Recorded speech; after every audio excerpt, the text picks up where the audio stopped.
cool. It's gonna be nice and nostalgic and fun. It did put into perspective, you know, that in my lifetime so far, I've only seen one political film in its entirety, and that was a gay porn film. It's called Dictators. Highly recommend. Full of suspense. I was like, every new scene, I was like, oh my god, what comes next? I am, of course, a proud member of the one and only LGBTQIA, LGBTQRSTUV community. Pick a letter and take a seat. We'll be with you shortly, as I always like to point out at venues that are not like the DNA Lounge, but like sports bars, you know, where my experience performing stand-up comedy has been performing for a predominantly cis male, heterosexual identified crowd, and, you know, of course, they totally get me.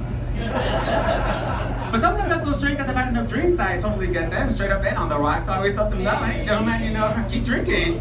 You know, if something happens, you're in San Francisco, don't worry, you don't have to swallow your pride, just swallow with pride. That's all we do. None of you are living without at least 3 Adam's apples tonight. In addition to being a proud member of the Rainbow community, I am, of course, an equally proud member of the Latinx community, La Comunidad Latinx.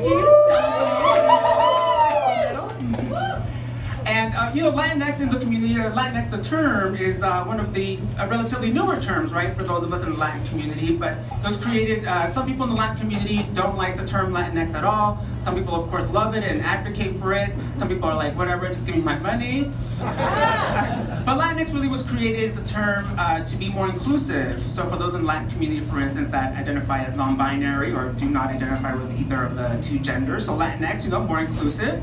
But I remember when I first saw the term Latinx, I felt like it was just like popping up everywhere out of nowhere. You know, it was all over social media, it was on flyers for shows, Latinx. And I remember asking myself, there's some kind of fierce collaboration going on between the Latin community and adult entertainment in that place. I'm all for it, where do I sign up? Se habla español. Specifically, I'm Mexican, and one of my... No ice in my drink, please. Hey, that sounded like my first time. It was fun.